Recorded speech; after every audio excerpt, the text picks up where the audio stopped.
When I knew I was going to be making a painting for Kirkcaldy, I knew I had to be a painter with my mum in it because it's the first gallery that I ever went to, and that was my mum that took me to see art as a child, and that, that's what inspired me.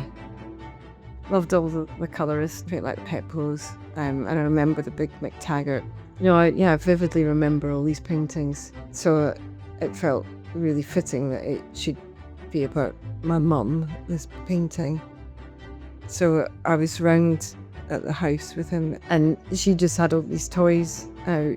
He was most interested in playing with this dolly, bathing this baby dolly. Must have been doing it for like an hour or something with her. But I thought there was something quite sort of tender about the pair of them. My mum caring for him and facilitating his play, pretend caring for a little baby himself.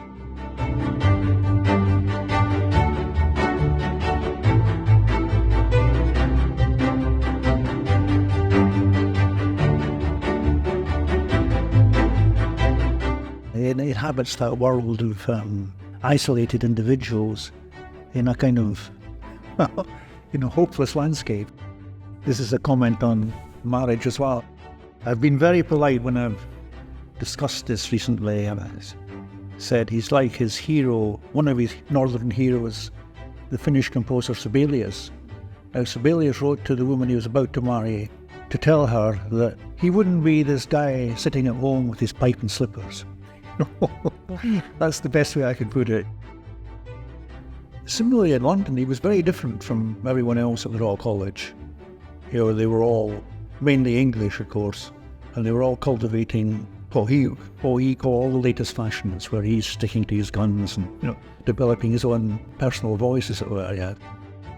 This is when he starts drinking far too much. But I think that was all part and parcel of his idea of the bohemian artist. And he was surrounded by all these, dare I say, macho Scotsmen who all thought in a similar, they were there to show the English what to do, all that kind of stuff. And of course, he was painting these very unfashionable pictures. But gradually, slowly but surely, he began to break through, as it were.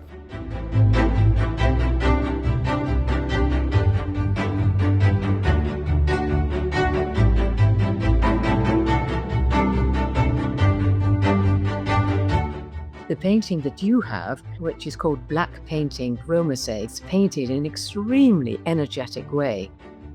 You have these extraordinary energetic brush strokes and really sort of arm and hand and brush together moving across the canvas. So this one is gestural. You do sense the energy which comes from the brush and comes from the hand. And so if you're standing in front of this painting, you're actually in the same position that the artist was, that John Schueler was.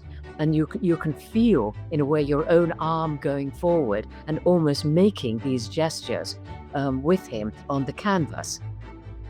To me, it has this just abstract energy.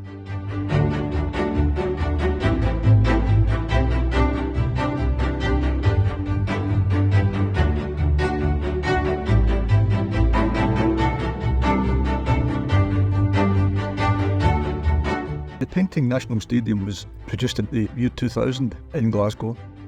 It was part of a whole series of works I was producing at that particular time, which had a very particular quality to them. They were all, there's a kind of bluish quality, quite spectral looking, very, very soft, focused things, usually involving a figure, or sometimes more than one figure, or a body part like hands or feet, emerging out of this very, very dark and undefined space.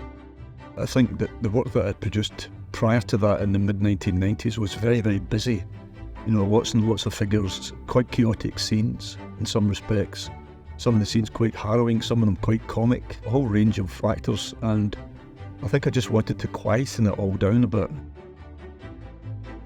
The red ground is something I still use it with every single painting, and it goes back to my student years at Glasgow School of Art, to my second year tutor, Barbara Ray, who was a well-known painter.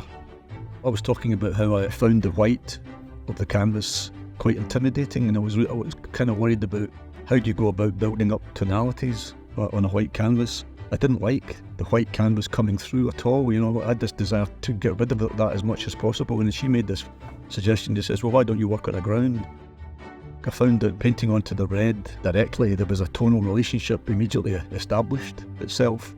It meant that the painting could be established really quite quickly, which I like, because I like to work very, very quickly. And I've used that ground. It was in every single painting I've ever done, and whenever I try to not use the ground, I flounder. I find it really difficult to really engage with the painting.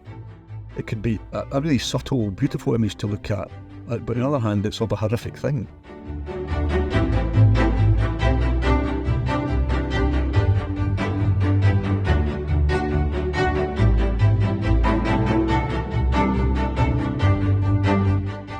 I still see them as being inherently figurative, because when you paint a painting, it has to hit you there. And it's all about the human fallibility.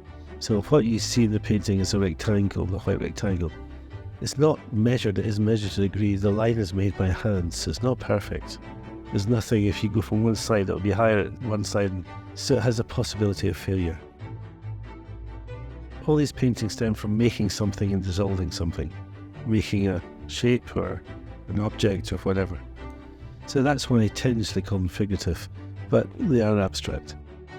But there is a physicality in them, there is an object in them, there's a shape and a form in them, and when people see that, it changes all the time. It's hard, but things should be a bit hard. Well, the nice thing about white is when you have a white painting, it reflects everything that you're wearing. So if you go up and you're wearing red, you will see red in it. I think about a white painting, it reflects the light that's in the room. As it gets darker at night, it becomes stronger, because titanium dioxide absorbs light, and when you turn the lights off, it gives out light.